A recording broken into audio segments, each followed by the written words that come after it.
We should take a break. Those 4 words landed like a punch in the gut. I remember exactly how she said them. Calm, casual, like she was ordering coffee. She didn't look up from her glass of wine, didn't waver, didn't flinch. Just dropped it there on the kitchen island between us like it was no big deal. I froze. The knife I was using to chop peppers hovered over the cutting board. Somewhere in the background, music was playing, some slow, jazzy track she liked to unwind with after work. But now, the saxophone just sounded like static. My body didn't react with anger or even confusion. It reacted with silence. Numb, like my mind was watching from a distance, trying to keep up with what the hell just happened. A break. I repeated slowly, setting the knife down. I didn't look at her yet. I couldn't. Yeah, she said. A little space. Time to think. Still no eye contact. She took a sip of her wine and finally looked at me, her expression unreadable. You want to think? I asked. Think about what, Jenna? She hesitated. That half-second was all I needed to know. She'd rehearsed this. Probably in the mirror. Probably in that voice that she uses when she's trying to make things sound reasonable, not hurtful. I don't know about us. About what I want. There it was. Not what we want. Not how we're doing. Just her. Just Jenna. I didn't scream. Didn't plead. Didn't demand answers.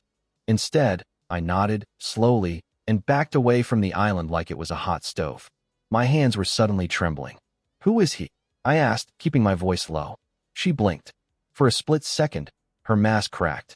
Just long enough to confirm everything I feared. I didn't say. You didn't have to. She set the wine down and finally stood. This isn't about someone else. Bullshit. I'm serious. No. I cut her off, calm but direct. You're not.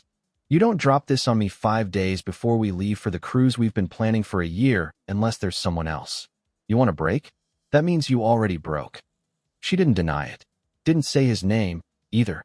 And that told me everything. I watched her walk down the hallway toward the bedroom, her robe tied loosely at the waist, her steps so light it was like she wasn't even walking on the floor I laid myself 3 summers ago. Detached. Emotionless. Like a stranger. Her figure disappeared into the bedroom we once shared. Door closed softly behind her. That night, I sat in the living room alone, lights low, a half-packed suitcase at my feet. The same suitcase I'd laid out earlier that week for our cruise. Our 10-year anniversary gift to each other.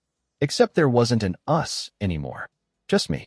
Sitting there, staring at neatly folded clothes I no longer had a reason to wear. Then my phone buzzed.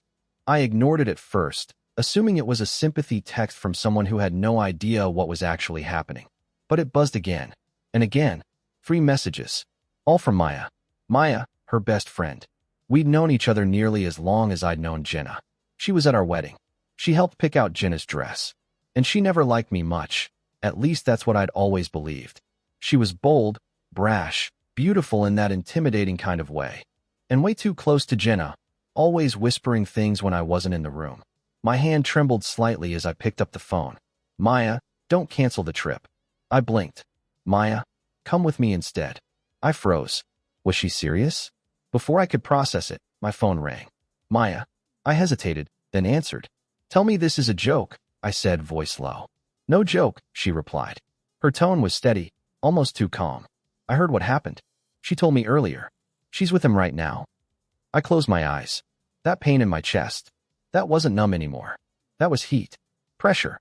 And you want what? Revenge? I asked. She laughed softly. No. I want you to stop sitting in that house like a ghost. I want you to take the trip, breathe some air, get out from under her.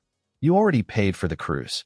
Why should she be the only one enjoying herself this week? I didn't respond. I'll pack my things, she said. You have until tomorrow morning to decide. Click. The line went dead. I sat there, stunned. The wine bottle on the counter hadn't moved. The peppers were still on the board. The silence in the house felt heavier now. My wife.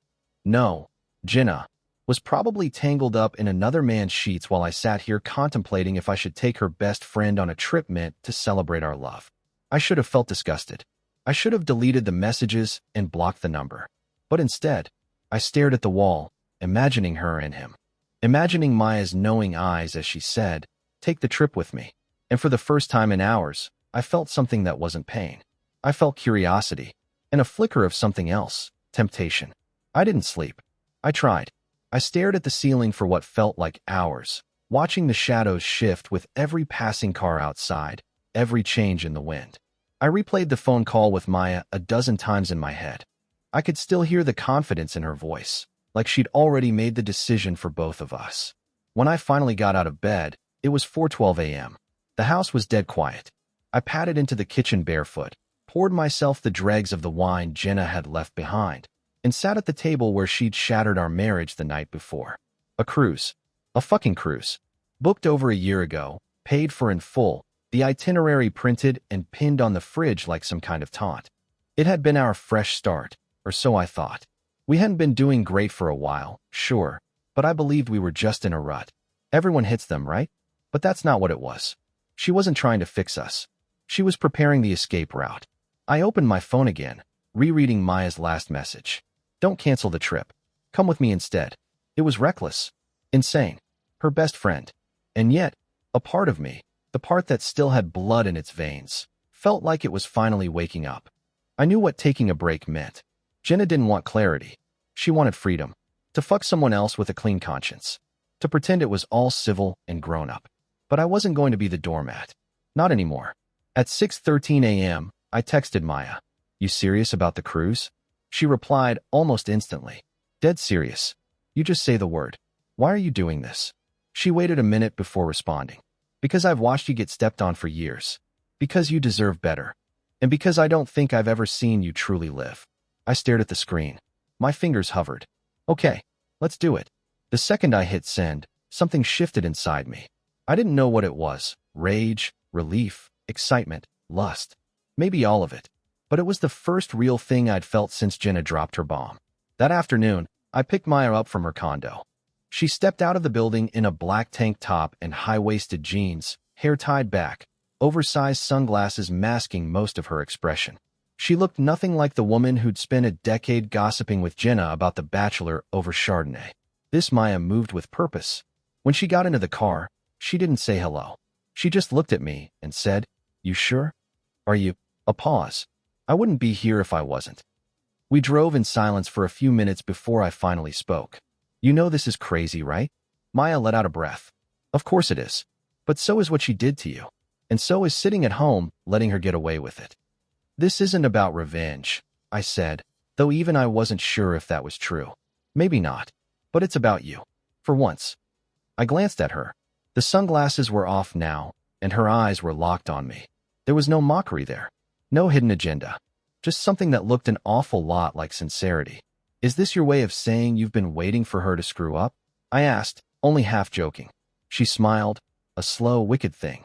Let's just say, I've always wondered what you'd be like when you stopped trying to be the perfect husband. Her words sat in my chest like a lit match. We drove to the port the next day. We had booked a hotel near the cruise terminal, and the air between us buzzed with quiet tension. Maya didn't flirt, at least not directly, but she wasn't exactly subtle either. Her hand brushed mine when we checked in. She, accidentally, left the bathroom door cracked when she showered. I caught a glimpse of her bare shoulder, wet hair clinging to her skin. I didn't say anything. Neither did she. But the silence was loud. That night in the hotel bar, we had drinks. Whiskey for me, red wine for her. We sat in a corner booth, half in shadow, her leg resting lightly against mine. We talked about Jenna for the first time, really talked. I always hated the way she treated you, Maya said, swirling her wine.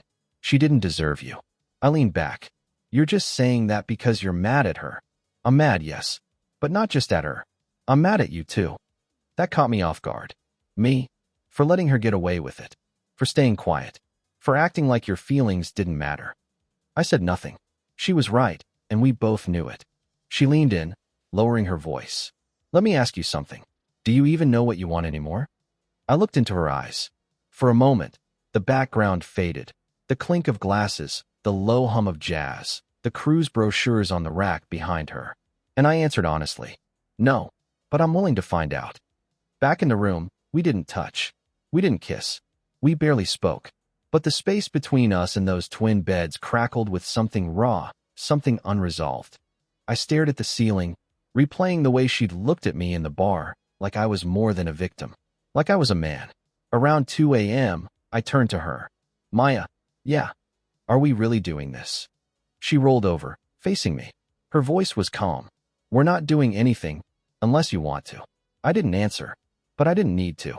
The cruise left in less than 12 hours, and I wasn't going alone. The terminal was a chaos of suitcases, sun hats, and sunscreen. The scent of salt water mixed with jet fuel and the buzz of people swarming the port felt almost surreal. Maya walked slightly ahead of me, dragging her roller bag with one hand and holding a coffee in the other, sunglasses shielding her expression. She looked effortless. Cool. Like this trip was just a well-earned vacation and not the result of my marriage cracking down the middle like a fault line. We had barely spoken that morning. There was no tension, just something quieter, deeper. Maybe apprehension, maybe anticipation. We both knew this was no ordinary vacation, and though we hadn't crossed any lines yet, we were definitely drawing new ones. As we reached the gangway, a cruise employee took our IDs and smiled. Honeymoon or anniversary? She asked brightly, glancing at the matching lanyards we'd been handed at check-in. Maya smiled without hesitation. Something like that. The woman laughed and waved us through. And just like that, we were on. The ship was enormous. 12 decks, a dozen restaurants, for pools, a casino, 2 nightclubs, and a spa the size of my first apartment. Families bustled past us, kids darting toward the water slides, couples hand in hand, retirees strolling at half speed like they had nowhere else to be. And then there was us. 2 people tangled in betrayal, grief, and something that still didn't have a name. We made our way to the cabin, ironically the same one I had booked for Jenna and me months ago.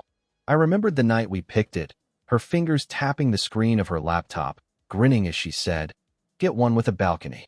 I want to drink champagne and watch the ocean like in the movies." Now it was Maya unlocking the door, not Jenna. Maya who stepped in first, dropping her bag by the closet and turning in a slow circle. "Nice," she said softly, running her hand over the king-sized bed. Guess she had good taste in upgrades. I said nothing, just stood there taking in the room. The sheets were crisp and white, the balcony door slightly ajar, letting in the smell of the ocean. For a moment, I couldn't breathe. "You okay?" she asked. "Yeah." I dropped my bag by the dresser. "Just a little weird." Maya walked to the balcony and pushed the door open fully. "Come on," she said, stepping out into the sunlight. "Let's go watch our old lives fade into the distance." I followed her out. The wind caught her hair, and the light hit her skin like she was lit from within. For a second, I was hyper-aware of the space between us, how small it was, how charged. The ship gave a low, steady horn blast. The engines rumbled underneath us as we began to pull away from the dock. I watched the port slowly shrink, the buildings turning into blocks, the cars into dots, and the rest of my former life into a speck on the horizon. Maya handed me a glass. "To leaving the past behind," she said, clinking her drink against mine. I looked her in the eyes. There was something defiant in her gaze. Not pity, not seduction, just solidarity. "To the past," I echoed, and I took a long drink. That night, we wandered the ship like tourists. We checked out the casino. Maya won $20 and screamed like she'd hit the jackpot. Tried out the ice cream bar, walked the upper deck under a sky painted orange and pink. Every step felt lighter, easier, like we'd somehow entered a pocket of reality where nothing could touch us. People watched us. They always do on the first day. Everyone's sizing each other up. Couples wondering who's worth talking to. Singles scoping out possible hookups. I could see the glances, at me, tall and probably still looking a bit shell-shocked, and at Maya, with her easy laugh and long legs. More than once, I noticed women giving her curious looks, then flicking their gaze to me, like they couldn't figure out what we were to each other. We didn't clarify. Let them guess. Back in the room, she collapsed on the bed with a sigh. "God, my feet hurt." "You wore heels on a cruise ship." She smirked. "Fashion has a cost. You could just not wear them. I could also not be hot, but where's the fun in that?" I chuckled and sat at the edge of the bed to take off my shoes. For a second, we were just 2 friends, unwinding after a long day. Then she sat up, reached across me, and grabbed her wine from the nightstand. Her chest brushed my arm, just for a second, but it was enough. I froze. She didn't move away immediately. Her breath was warm near my ear. "You're thinking too much," she said quietly. I turned my head slightly. "So are you." She leaned back. "Not far." Just enough to meet my eyes. This doesn't have to mean anything, she said. We're two adults. We're on a cruise. We're both hurting. Maybe it helps. I should have said something. Should have stopped it, clarified boundaries. But instead, I just nodded slowly. Okay. We didn't touch that night. Didn't even talk after that. She turned on her side, away from me, and I did the same. But the silence wasn't empty anymore. It was filled with what-ifs. In the morning, I woke up early and went to the gym on deck 9. Needed to clear my head. The treadmill faced the ocean, and I stared out at the endless blue as sweat rolled down my back. Why was I here? Revenge? Maybe. Escape? Definitely. But maybe it was also about discovering the man I'd been before all the compromise. Before I learned to quiet my wants to avoid conflict. Before I let Jenna decide who I was allowed to be. Maya wasn't a rebound. Not yet. But she was something else, something sharp and alive. She wasn't waiting for me to fix anything. She wasn't trying to protect me. She was challenging me. And for once, I didn't hate it. When I returned to the room, she was in a robe, hair towel-wrapped, barefoot on the balcony sipping coffee. She turned and smiled. Good morning, Mr. Not Afraid to Sweat. I raised an eyebrow. You were spying on me? Please. You flex like that and don't want to be watched? I laughed. Fair. She walked past me toward the closet, hips swaying in a way I couldn't ignore. We've got brunch reservations, she called over her shoulder. Then a wine tasting. After that, maybe we lie about who we are to strangers and make up a fake backstory. Like what? She turned, grin wide. I'm your mistress. You're escaping your wealthy socialite wife and planning to run away with me to a vineyard in Italy. I shook my head, amused. You've thought this through. I plan ahead. She disappeared into the bathroom, and I was left there, somewhere between heartbroken and curious, grieving and grinning. Whatever this cruise was supposed to be, it had already become something else. And it was only day 1. The sea had a way of washing everything clean.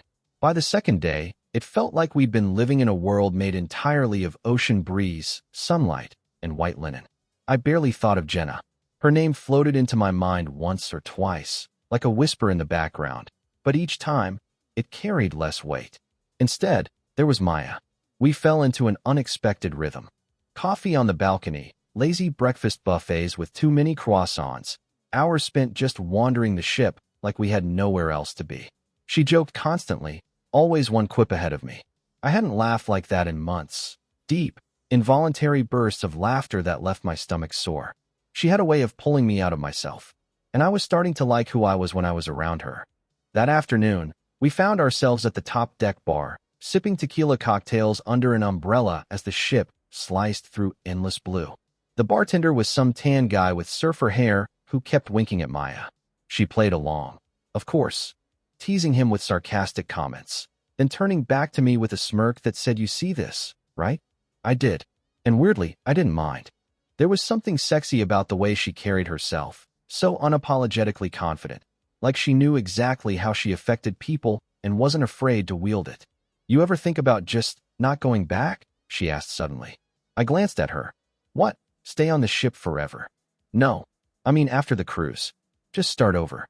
New city. New job. New everything. I let the question settle before answering. I don't know who I'd even be, starting over. Maya stirred her drink with her straw. Someone better than the guy who let his wife walk all over him. That stung a little, but I didn't disagree. Guess I'm still figuring out who that guy is. Well, she said, leaning in. From where I'm sitting, he's not doing half bad. Her tone was light, but her eyes stayed on mine. Longer than they should have. There it was again, that tension. Not just flirtation, but something more volatile. Like a match hovering near gasoline. We didn't kiss. We didn't even touch. But the silence between us changed shape after that. It got heavier. That evening, we dressed up for dinner, formal night on the ship. She wore a black dress that clung to her like it was afraid to let go, slit high on one leg. Neckline just daring enough. When she stepped out of the bathroom, I forgot how to breathe for a moment. She didn't say anything, just smirked when she saw my reaction and turned slowly in place. You like? Jesus, I muttered. You're trying to get us thrown overboard, aren't you? She laughed and grabbed her clutch. Come on, Romeo. Time to go pretend we're fancy. We walked the grand staircase together. Heads turned. A lot of them. People whispered. Probably assumed we were a couple. Newlyweds maybe. If only they knew. Dinner was steak and lobster, candlelight, and soft music. A violinist played in the corner, and waiters danced around us like clockwork. It should have felt awkward, eating in what was meant to be my anniversary reservation, but it didn't. Maya filled the space with laughter, with sharp observations about the guests around us, with stories from her life that made me realize how little I'd ever really known her. After dessert, we wandered onto the outer deck. The night was warm, the stars scattered overhead like glass on velvet. A live band played slow jazz near the pool, and couples danced beneath string lights, swaying gently in the breeze. She pulled me toward the makeshift dance floor. "Oh no," I said. "I don't dance." "You do tonight." Her hand slipped into mine, fingers lacing tightly. I didn't resist. We moved slowly, swaying to the rhythm. Her body pressed lightly against mine, and I could feel every inch, her warmth, the way her breath brushed against my neck, the faint scent of her perfume mixed with ocean air. It wasn't wild or dramatic. It was quiet, intimate. "I used to imagine this," she whispered. "Not the cruise. Just dancing with you like this. When Jenna would talk about how you never danced, I'd think, yeah, but he would for the right person." I didn't know what to say, so I didn't say anything. She pulled back just enough to look at me. Her eyes searched mine. "If you'd been mine," she said, voice barely audible over the music, "I would have treated you differently." The words hit me harder than I expected, maybe because I believed her. Without thinking, I brushed a strand of hair from her face, my fingers lingering at her temple. Her eyes fluttered slightly, but she didn't pull away. I wanted to kiss her. Right there, under the stars, with strangers dancing around us, and the past finally behind me. But I didn't. Instead, I said, "You still can." She blinked. "What? You said if I'd been yours." "I'm saying, maybe it's not too late." Her breath caught. "Just once." Then she smiled, slow and knowing. "Well," she said, stepping back, her hand still in mine, "maybe you should kiss me and find out." But I didn't. Not yet. Because the moment wasn't about sex or seduction. It was about the shift, about the point where we both stopped pretending this was just a vacation. Back in the cabin, we changed in silence. She took her makeup off. I folded my jacket. We moved in the same space, but didn't speak. Not because there was nothing to say, but because too much had already been said without words. When she crawled into bed that night, she turned to face me, cheek pressed into her pillow. "Tomorrow," she whispered. "Let's see what happens." And for once, I didn't dread what came next. The sun had barely cleared the horizon when the ship's speakers chirped to life with a cheerful voice announcing our arrival at the first port. I rolled over and blinked at the light filtering through the cabin curtains, the scent of salt water already creeping in from the balcony door I'd left cracked open. Maya was already up. I heard the water running in the bathroom, the low hum of her singing some tune I didn't recognize. Her voice was soft, almost shy, something I hadn't seen in her until now. I lay there for a few minutes, staring at the ceiling, trying to pin down the strange combination of ease and electricity that had settled over me. I wasn't thinking about Jenna. Not in the angry, raw way I had before. Not even in the wounded, hollow way I'd been for months. It was like the ship had carried that part of me out to sea and left it behind. The bathroom door opened, and Maya stepped out in nothing but a towel, hair wrapped in another. She stopped when she saw me watching. "Didn't think you were awake yet," she said, lips curving into a slow smile. "Didn't think you could sing," I teased. She laughed and patted across the carpet to her suitcase. "I'm full of surprises." My eyes lingered a bit too long as she bent to rummage through her clothes. She didn't rush, didn't pretend she didn't notice. She stretched lazily, then tossed a sundress onto the bed beside me. "Put that on and meet me outside in 10, she said, already slipping into her bra. "We've got a whole island to explore." The port was like a postcard come to life. White sand beaches, water so clear it looked fake, palm trees swaying in the breeze like dancers in slow motion. We disembarked into heat and color, the smell of grilled fish, and the rhythmic pulse of steel drums welcoming us ashore. Maya wore a deep red sundress that clung to her in all the right places, a wide-brimmed straw hat shading her face. I had to remind myself to blink more than once. We started in the local market, rows of stalls selling hand-woven bags, carved figurines, tropical fruits I couldn't pronounce. Maya bartered with a vendor over a necklace, switching to flirtatious Spanish that caught me completely off guard. You speak Spanish? I asked as she fastened the necklace around her neck. She grinned. For semesters. Enough to get discounts and get head on. I bought us 2 coconuts filled with spiced rum, and we wandered along the beachfront, the ocean on one side, souvenir stalls on the other. I wasn't thinking about the woman who had left me. I wasn't thinking about the fact that Maya was her best friend. I was just there, really there, for the first time in what felt like years. Let's go snorkeling, she said suddenly, grabbing my arm. I saw a place with rentals back near the dock. I don't know. I hesitated. It's been years since I swam. You're not backing out now? You promised an adventure, remember? I never promised anything. She smirked. That's the problem. 30 minutes later, we were floating in warm, turquoise water with goggles strapped to our faces and plastic fins flapping on our feet. Maya dove first, sleek and graceful, disappearing beneath the surface like she belonged there. I followed, awkward and flailing, but eventually found my rhythm.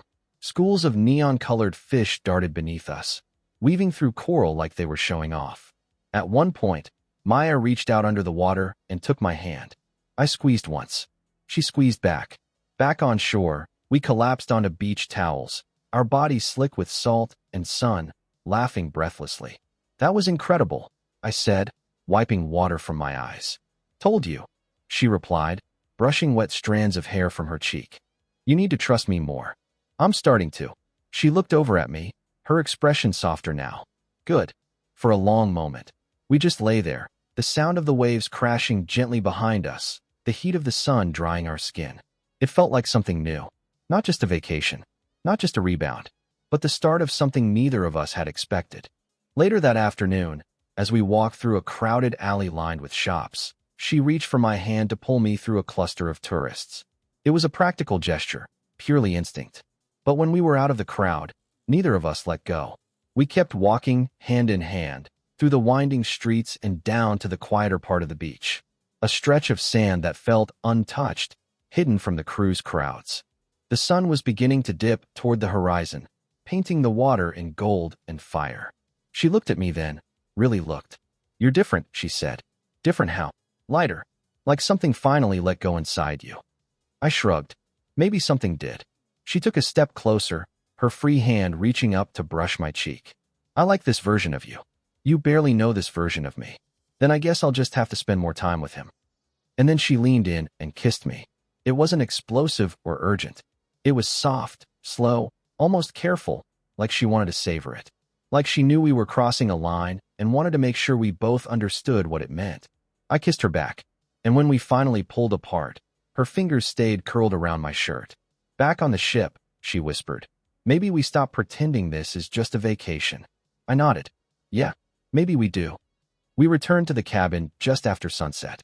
The room felt different now, less like borrowed space, more like ours. I showered first, and when I stepped out, she was lying on the bed in a simple black camisole, legs tucked under her, flipping through a book. She glanced up at me. You okay? I paused, then nodded. Yeah, I'm more than okay. She set the book aside and stood, crossing the room slowly. The air between us vibrated. She reached out, running a hand down my chest, fingers lingering just above the towel wrapped around my waist. We don't have to do anything tonight, she said softly. But I'm not going to lie to you. I've wanted to touch you for a long time. Her honesty undid me. I leaned down and kissed her, deeper this time. With heat, with need. And when her arms wrapped around my neck, I knew there was no more pretending. Formal night felt like a test. Not of dress codes or etiquette, but of control, of restraint, of how long two people who'd already shared their first kiss, who'd fallen asleep tangled in each other's arms the night before, could act like what they'd done didn't change everything. We barely spoke that morning. Not in the awkward, post-hookup silence kind of way, but the kind that comes from knowing if either of us said the wrong thing too soon, we might risk unraveling whatever fragile line we'd just crossed. Maya had kissed me. I had kissed her back. We'd undressed each other with our eyes 100 times that day, but neither of us made the first move again. Maybe we both knew it wasn't about sex anymore. That would come. Hell, we both wanted it. But something deeper had begun, and we didn't want to break it by rushing the fire. The ship buzzed with anticipation as sunset approached. Passengers moved through the halls in formal wear, snapping photos on the grand staircase, sipping champagne like royalty on vacation. Maya stepped out of the bathroom just after 6, and I forgot how to breathe. Her dress was navy, tight at the waist, backless, hugging every curve with unapologetic elegance. Her hair fell in soft waves over one shoulder, lips painted a deep wine red, like they were begging to be kissed all over again. She looked expensive and dangerous. "You're staring," she said without looking up, fastening a small gold clasp on her bracelet. I didn't answer right away, just nodded once. "Yeah, I am." She smiled, soft and slow. "You clean up all right yourself." I straightened my collar. "Didn't want to embarrass you." "You couldn't if you tried." We walked to the dining hall together, side by side, but not touching. We didn't have to. The energy between us was already loud enough. Heads turned as we entered, the hum of conversation dimming just slightly. We were that couple, the one that didn't quite fit the cruise catalog mold, but drew every eye anyway. Dinner was steak again, some special cut flown in just for the occasion, or so the waiter claimed, and lobster tails soaked in butter. Maya ordered red wine. I stuck with bourbon. Our conversation was quieter than usual. Not strained, just thoughtful. "You know," she said at one point, swirling the wine in her glass, "I used to imagine this. Not the cruise, but this, dinner with you. You looking at me like that." "Like what?" "Like you want me, but you're still trying to be a good man." I leaned in. "What makes you think I'm not both?" Her eyes darkened, lips parting slightly. "God, don't do that." "Do what?" "That voice. That thing you do with your eyes. You're already dangerous in a suit. Don't make it worse." "Why?" I asked, voice low. "What happens if I do?" She took a slow sip of her wine. "Then you're not making it to dessert." We both laughed, and some of the tension broke, but it hovered there, just beneath the surface, like coals waiting for wind. After dinner, we moved to the open deck where a live band played slow jazz under soft string lights. The sea stretched out around us, black and endless, and the stars were so bright they felt fake. A couple was dancing near the rail, then another, then a few more. Maya glanced at me. "Dance with me," she said. I hesitated for a second, not because I didn't want to, but because I knew what would happen if I did. I nodded anyway. She slid into my arms like she belonged there. Her hand on my shoulder, her other clasped in mine, bodies pressed together just enough. We moved slowly, the sway of the ship matching the rhythm of the music. "I could stay here forever," she murmured against my shoulder. "On the deck. With you. Like this." My grip tightened on her waist. I didn't say it, but I felt the same. The world felt still. The music slowed. Her breath brushed my neck. Her thigh brushed against mine every time we stepped. Her body molded into me like a key in a lock. Then her head tilted up. Her eyes searched mine, and I kissed her. Not gentle this time. Not testing. I kissed her like I meant it. Like I hadn't kissed a woman in years, and suddenly remembered how. Her lips parted with mine, arms sliding around my neck, pulling me closer, deeper. It wasn't a kiss for show. It wasn't for revenge. It was for us. When we broke apart, breathless, she didn't speak. She just took my hand and led me inside. We didn't rush once we reached the cabin. She turned to me in the doorway, slipped her heels off without breaking eye contact. I undid my tie. She stepped forward and took over, fingers unbuttoning my shirt slowly, teasing each one like she wanted me to feel every second. "Still thinking too much?" she asked, voice husky. "Not anymore." She kissed me again, and we moved toward the bed like gravity had made the decision for us. Her dress fell to the floor. My shirt followed. We met halfway, bare skin against bare skin, warmth rising between us like a storm rolling in from the sea. We didn't speak much, just gasps, murmurs, hands running down spines, fingers tangling in hair. Her mouth moved down my chest. Mine traced the hollow of her collarbone. When I finally slipped inside her, it wasn't rough or desperate. It was right. Like we'd been waiting too long to get here, but now that we had, we didn't need to rush a thing. Her name left my lips like prayer, and when she came apart under me, head thrown back, lips parted in a silent cry, I knew I wasn't just moving on. I was letting go. We lay there after, tangled in sheets and sweat and silence. Her head on my chest, fingers drawing lazy circles on my stomach. "What now?" I asked, voice barely a whisper. She didn't answer right away. Then, softly, "We don't think about it tonight. Tonight, we're just here. Us. The ocean. Nothing else." I nodded, eyes drifting shut. She was right. There'd be time for decisions. For consequences. But not now. Now was just us. Floating somewhere in the dark. Alive. The rain came in the middle of the night. At first, it was just a whisper against the balcony glass. A soft tapping that barely registered as I drifted between sleep and something heavier. Something like peace. Maya was curled against my chest, her leg draped over mine, her hand resting just above my hip. The sheets were tangled, damp with the remnants of what we'd done hours earlier, and I wasn't sure where my body ended and hers began. Then the ship rocked. Not a gentle sway, like before, but a deeper roll. A slow, unsettling shift that dragged me fully awake. Lightning flashed outside, illuminating the entire room in a blue-white strobe. A second later, thunder cracked across the sky, and the rain came harder.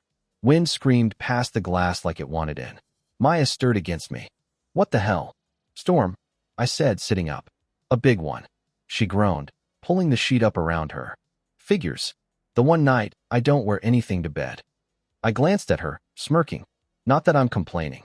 She smiled, but it didn't reach her eyes. A flash lit up her face, and for a moment, I saw something rare in her expression: vulnerability. The kind she usually covered up with bravado and charm. "Storms scare you?" I asked. She hesitated. "Not the weather. Just being trapped. No control. It messes with me." I got out of bed, pulled on some sweats, and opened the balcony door just enough to peer outside. The sea was black and angry, waves smashing against the sides of the ship like fists. We were deep in it, nowhere near shore. The storm wasn't going to pass in an hour. Maya pulled the blanket around her shoulders and padded up behind me. "Close it," she said softly. "Let's not pretend we're not in the middle of it." I did. We sat on the edge of the bed together, the room dim except for the occasional lightning bursts. For a long time, neither of us spoke. We just listened, to the wind, the thunder, the groaning of steel under pressure. Then, out of nowhere, Maya said, "He hit me, once." I turned to her, startled. "Who?" "My ex-Jason. You remember him, right? The smug one with the Audi." I nodded. "Yeah, you two were together a long time." "Too long," she said. "He only hit me once. But it was enough." "Why didn't you tell anyone?" She shrugged. "Because I didn't want to be that girl. The broken one. The victim. I wanted to be the strong friend. The funny one. The one who makes sex jokes and keeps things light." I reached for her hand. She didn't pull away. "You don't have to perform with me," I said. "Not here. Not now." She looked at me, eyes wet, not from tears, but from something heavier. "You know why I hated the way Jenna treated you?" "Why?" "Because I could see it. All of it. The way she chipped away at you. Made you smaller. And you let her. You fucking let her. I used to want to shake you, scream at you, tell you to leave her." I swallowed hard. "Why didn't you?" "Because I wasn't any better. I was with someone who made me feel worthless, too. I guess we were both pretending." The wind howled louder outside, and for a moment, it felt like the ship itself was listening. "I'm not pretending anymore," I said. She looked at me again. "Yeah, I know. That's why I'm still here." We lay back in bed, the storm raging around us, and talked. For hours. About our exes, our parents, our fears, the things we never said to anyone. It was the kind of conversation that only happens when the world feels like it might end. Raw, unfiltered, real. I learned that Maya had once dreamed of becoming a chef, but her father talked her out of it. That she used to write poetry in college but burned all her journals after a breakup. That she never wanted kids, but everyone in her life told her she'd change her mind eventually. She learned that I used to play piano. That I almost called off the wedding with Jenna 3 days before, but convinced myself cold feet were normal. That I hadn't truly cried in 3 years, not even when my dad died. "You're crying now?" she whispered, touching my cheek. I hadn't noticed. The tears weren't sobs, just quiet streaks sliding down the sides of my face. And they weren't just about Jenna. They were about all of it. Everything I'd swallowed for years. Maya didn't speak. She just pulled me into her arms and held me. Not like a lover, like someone who saw everything, and chose to stay. When the storm finally began to calm, the ship still swayed, but the winds had dulled to a whisper and the thunder moved further out to sea. I lay on my back, staring at the ceiling, her head on my chest again. "You're not her rebound, you know?" I said. "I know. This wasn't revenge." "I know that too." I turned to her. Then what is this? She paused, then reached up and traced a line down my jaw with her finger. It's something real, she said. And real doesn't need a definition right away. I kissed her again, slower this time, not fueled by need or frustration or fear, just truth.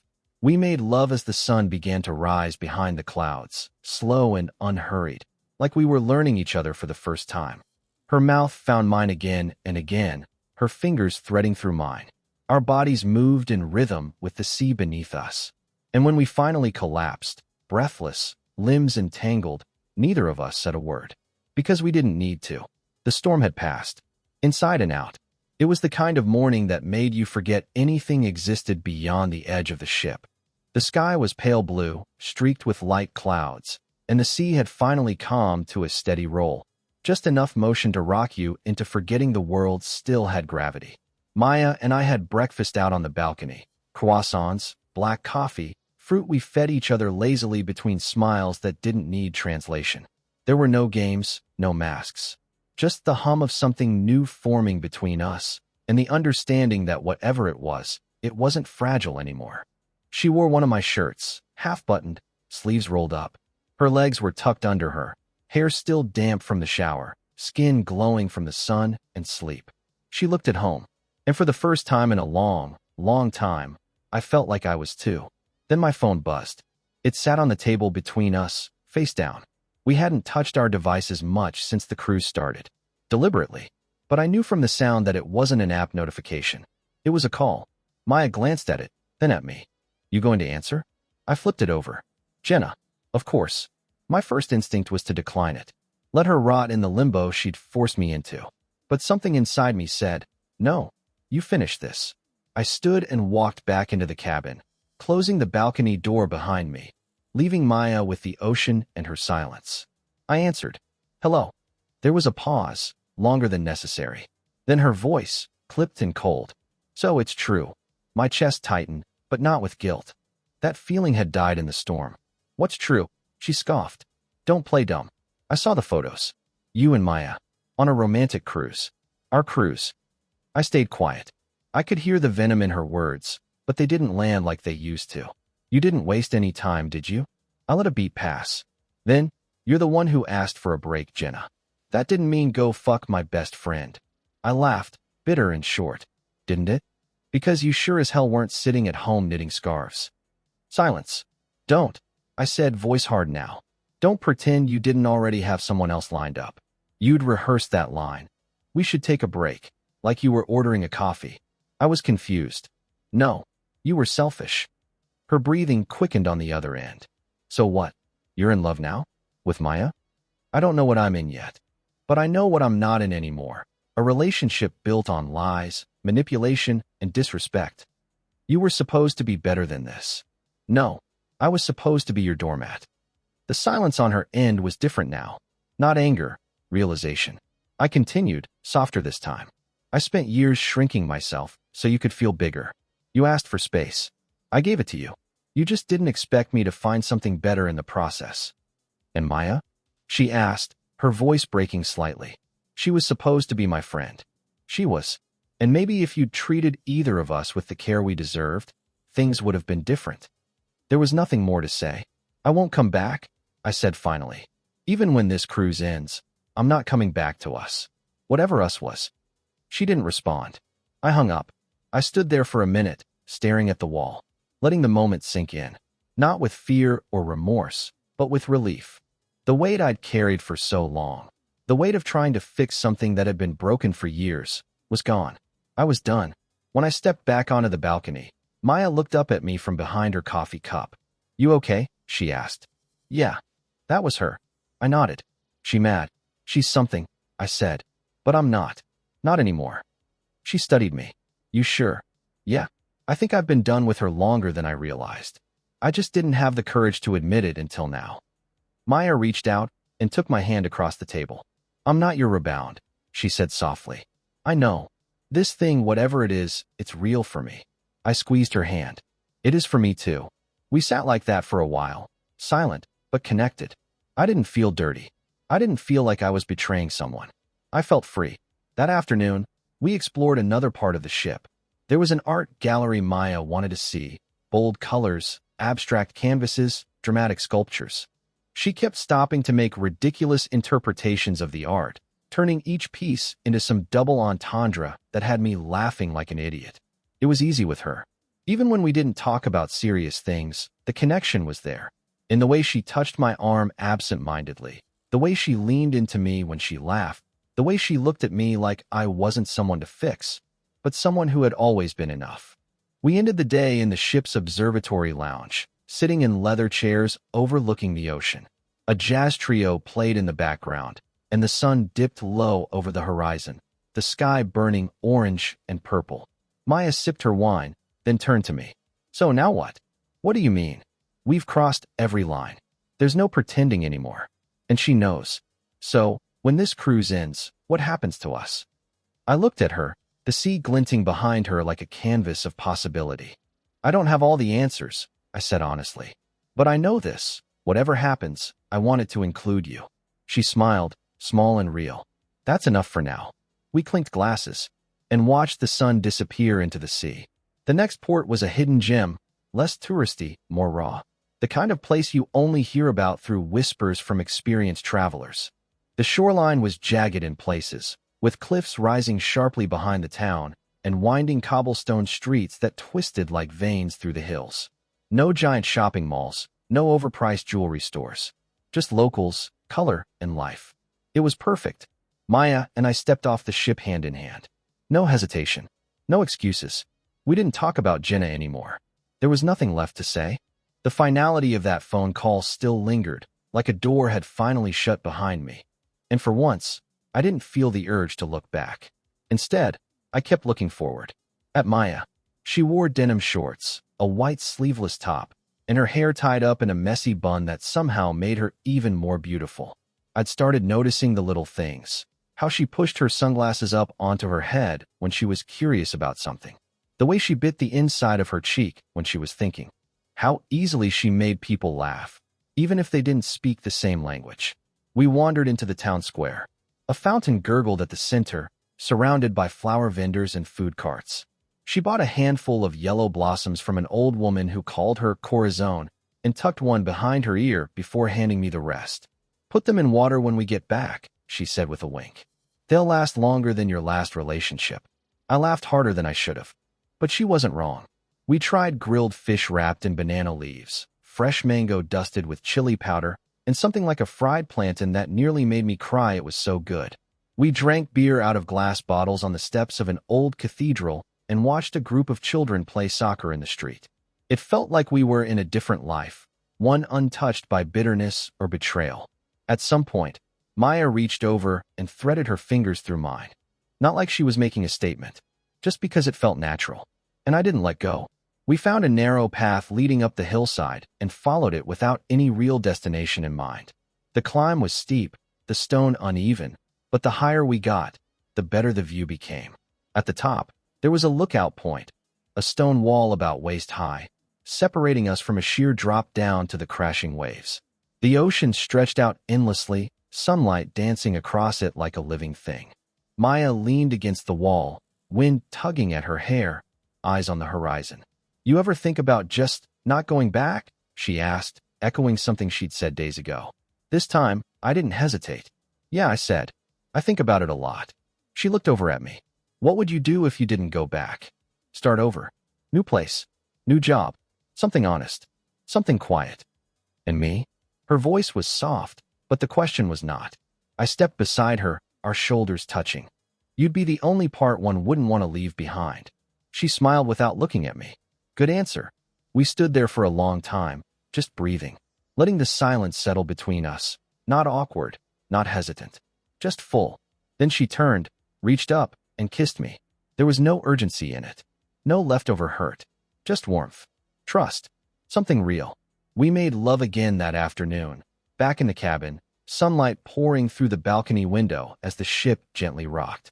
It wasn't rushed, wasn't wild. It was the kind of sex that comes when the body is no longer trying to prove anything, just connect. Her fingers curled in mine as she moved above me, hair falling like a curtain around our faces. When she whispered my name, soft, reverent, I felt something shift in me, something that had long been locked away behind resentment and silence and fear. It wasn't just pleasure. It was healing. After, we lay there in a quiet tangle, the room smelling of salt and skin. She rested her head on my shoulder, and I traced slow circles across her back. I'm scared, she admitted. Of what? That this ends. That we get off the ship and everything falls apart. I tilted her chin until she looked at me. Why would it? Because reality is heavier than vacation. I kissed her forehead. Then we don't treat this like a vacation. We treat it like a beginning. She nodded, but I could still see the hesitation in her eyes. And I understood. The world outside the ship, the judgment, the logistics, the mess, was real. But so was what we'd built here. And I wasn't ready to let it go. That night, we skipped the formal dining room. Instead, we found a quiet corner of the upper deck, wrapped in blankets, watching the stars come out. The ocean glowed with scattered light, and the hum of the ship faded into background noise. Maya leaned her head on my shoulder. If someone had told me 2 months ago that I'd fall for you, I would have laughed in their face. Same, I said. I thought you were just Jenna's firecracker friend. I was, until I saw how sad you really were. And then I couldn't unsee it. I didn't even realize it myself. She shifted to face me. You're different now. Yeah, you're alive. Finally. I exhaled. So are you. Her hand slipped into mine again. A simple touch, but nothing about it felt small. By the time we went to bed that night, the decision was already made. We didn't talk about what next in terms of logistics or details. We didn't need to. There was an unspoken agreement that we would figure it out, together. And as I fell asleep with her breathing steady beside me, I realized I hadn't thought about Jenna all day. Not once. Whatever this started as, revenge, escape, impulse, it had become something else entirely. Something worth keeping. Something worth fighting for. The last full day on the ship felt like a slow exhale, long, drawn out, and bittersweet. There was a heaviness in the air. Not tension, not regret. Just the quiet realization that what had begun as a temporary escape had somehow become the most honest part of my life.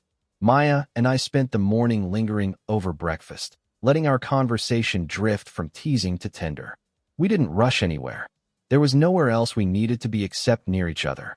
We'd stopped trying to pretend this was casual. That ship had sailed literally. Still, neither of us said it. The word love hovered between us like fog over water.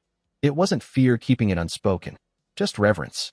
The understanding that once it was named, it would become real in a way neither of us could walk away from. We knew it was there, but we let it bloom silently. In the afternoon, we walked the upper deck hand in hand, sharing ice cream cones like we were teenagers. She wiped a drip of chocolate off my chin with her thumb and kissed me like she didn't care who was watching. I didn't either. We took silly photos near the lifeboats, browsed the onboard boutique and made fun of the ridiculous price tags, and even joined a salsa lesson where Maya tried, and failed, to teach me rhythm. The instructor gave up halfway through, laughing, and told us to just sway romantically, which we did. Badly. It was perfect. It was stupid and warm and unguarded. And I realized I didn't want to go back to a life where I had to explain that to anyone. That evening, we dressed up again, not for the ship's formal night, but for ourselves. Maya wore the red dress she'd packed, just in case. And I swear every man on the ship looked twice as she walked past. She didn't care. She only looked at me. And when she smiled, I felt like the luckiest man on the ocean. We skipped the grand dining room and ordered room service instead, setting our tiny table out on the balcony. Chicken piccata, champagne, strawberries. We fed each other and talked about nothing. About everything. About where we might go next. She mentioned Italy. I mentioned a cabin in Colorado. We could do both, she said, brushing a curl from her cheek. Mountains in the winter. Amalfi Coast in the summer. And what would we do for work? I'd cook. Open a food truck. You'd write that book you always talk about. I raised an eyebrow. You've never even seen me write. But I've seen the way you think. You've got stories in your bones. She reached across the table and took my hand. Maybe it's not about going back, she said. Maybe it's about choosing forward. And just like that, I saw it. A life not built around damage control, or tolerating someone who made me feel small, or staying just because I was afraid to leave. But a life chosen. Actively. Every day. With her. We stood at the railing just as the sun began to set, the sky igniting in oranges and pinks and deepening violets. The sea caught fire beneath it, reflecting everything back at us like a mirror. "It's our last sunset on board," Maya whispered, leaning into me. "Feels like the first," I said. She looked up at me, something unreadable in her eyes. "Do you regret it? Any of it?" I didn't answer immediately. I let the breeze move through my hair, let the sound of the waves settle around us like music. "No," I said finally. "I regret wasting so much time before this. But not this. Not you." She smiled, but it didn't quite reach her eyes. "Then why do I feel like the moment we dock, something will break?" "Because real life isn't as forgiving as this ship." She nodded slowly. "But maybe," I said, "that's the point. Maybe this was never supposed to be a bubble. Maybe it was a bridge." "To what?" "To everything after." She rested her head on my shoulder again, and I wrapped my arms around her, holding her close as the last sliver of sun dipped below the waterline. We didn't speak after that. We didn't need to. Later that night, in the cabin, we lay together naked under a thin sheet, the air warm from our bodies and the champagne still humming in our blood. I traced slow patterns on her thigh, feeling the tension beneath her skin, the same tension I felt in mine. Tomorrow, everything would change. We'd walk off this ship and into the world again. A world that didn't understand how something born out of betrayal could feel more sacred than anything we'd known before. "Promise me something," she whispered. "Anything. Promise me we don't forget what this was. Even if it gets hard. Even if we fight or get scared. Promise me we remember how it started." I turned her face toward mine. "I'll remember every second." She kissed me, long, slow, filled with something that no longer needed to be spoken. And when we made love that night, it wasn't about escape. It wasn't even about connection. It was about anchoring, planting something in the soft soil of now, knowing the storm might come again, but this time, we'd be ready. I woke in the middle of the night to the sound of the sea, calm and steady. Maya was still asleep, her back pressed against me, her breath warm on my arm. I watched her for a long time. I thought about the man I'd been a week ago, staring at a half-packed suitcase in a house filled with silence and resentment. And I thought about the man I was now, not fully healed, but no longer bleeding. There was clarity in that. There was hope. And for the first time in years, I believed in what came next. Not because I needed it, but because I wanted it. The sound of the ship's horn jolted me awake. I blinked, momentarily disoriented, the ceiling above me unfamiliar. Then I felt her, Maya, pressed against my side, breathing softly, her arm flung over my chest like she had every right to be there. And she did. I turned my head toward the balcony. Outside, the port was already in view. Cranes, terminals, buses lined up like ants. The skyline behind it shimmered in the early morning haze. Reality. It sat out there waiting for us, coiled and patient. I felt the shift immediately, the quiet dread creeping in as the magic of the cruise threatened to evaporate in the face of return. I wasn't afraid of being with Maya. I was afraid of everything that came with choosing her. People, consequences, judgment. Maya stirred beside me, stretching slowly. Her eyes fluttered open, landing on me with that sleepy, lopsided smile I'd grown to crave. "It's time, huh?" she murmured. I nodded, almost docked. She let out a breath, then sat up, pulling the sheet around her. "Well, nothing like jumping straight into the fire." I sat up too. "We don't have to do it today. We don't owe anyone our time." "No," she said, "but I owe myself the truth. And so do you." We showered in silence. Not cold, not distant, just contemplative. I watched her from across the mirror, both of us brushing our teeth like we were already preparing armor. As we packed up the last of our things, I looked around the room that had, bizarrely, felt more like home in a week than my house ever had in 5 years. Maya paused with her hand on the cabin door. "You ready?" I nodded, but I wasn't. Disembarking was a blur of noise, heat, and movement. Lines snaked in every direction. People called to each other. Luggage scraped across the pavement. The spell had broken completely. And then I saw her, Jenna, standing near the terminal entrance, arms crossed, sunglasses on, her mouth set in a tight line. I felt Maya stiffen beside me. She saw her too. "You want me to hang back?" she asked softly. "No," I said. "We do this together." We walked forward slowly, and Jenna's head tilted as she spotted us, her gaze locking on Maya first, then me, then our joined hands. Her jaw clenched. I stopped just short of her. Jenna pulled off her sunglasses. "Wow," she said, tone razor sharp. "Didn't think you'd have the balls to actually show up with her." "Hi, Jenna," Maya said quietly. Jenna ignored her. "You humiliate me. Sleep with my best friend. Parade her in front of everyone like some victory lap. Classy." I didn't flinch. "You ended it, remember? We should take a break." "That's what you said." "A break isn't permission to screw my friend. Neither is a marriage license," I snapped. Her eyes went wide. "There it is," she said. "The new you. All full of bite and backbone. Where the hell was this version when we were married?" "Buried under your expectations," I said evenly. "And your contempt." Jenna's lip curled. "You two won't last. You think she's loyal? Please. She's a thrill seeker. She'll move on the second the excitement dies." "I'll take that risk," I said. She turned to Maya. "You're pathetic." Maya raised an eyebrow. "Maybe, but at least I'm not delusional." It took every ounce of control not to smirk. Jenna scoffed and turned on her heel. "Enjoy the wreckage." We watched her disappear into the crowd. Then Maya turned to me. "Still standing?" "Yeah," I said. "And for once, it feels like I'm standing for the right things." We didn't go back to my place. Or hers. We checked into a small hotel by the water just for a night. A place where we could catch our breath, collect ourselves, figure out what came next. That evening, we walked along the boardwalk, the sun low and golden behind us. Maya slipped her hand into mine as if it had never left. "This doesn't feel real yet," she said. "Maybe that's the point. We get to define what's real now." She nodded. "Think people will forgive us?" "I don't think they have to. We didn't ask for permission." She was quiet for a moment, then stopped walking, turned to face me. "You're sure about this?" she asked. "Not just the escape. Us. All of it."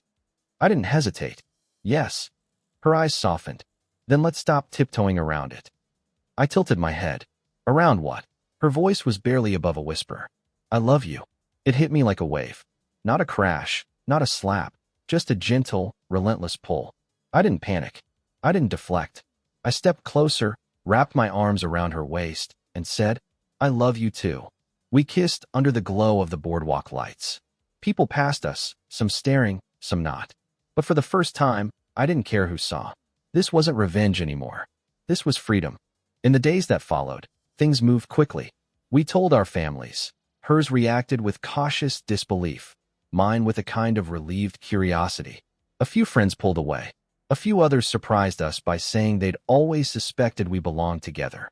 Jenna, unsurprisingly, spread her own version of the story. We let her. We didn't need to defend ourselves to anyone anymore. Our peace didn't require their permission. We found a small place outside the city, something temporary. She started taking culinary gigs. I started writing again. For the first time in years, my words felt like they mattered. We didn't rush into defining what we were. No ultimatums. No performance. Just two people who had finally stopped pretending. Months later, I found myself standing in the kitchen, watching her stir pasta in a pot, humming to herself. Same messy bun. Same bare feet. Same crooked smile when she caught me staring. She walked over, wrapped her arms around my neck, and kissed me softly. "What?" she asked. I shook my head, smiling. "I still can't believe any of this happened." "Believe it," she said, then paused. "Or don't. Just keep choosing it." And I do. Every single day.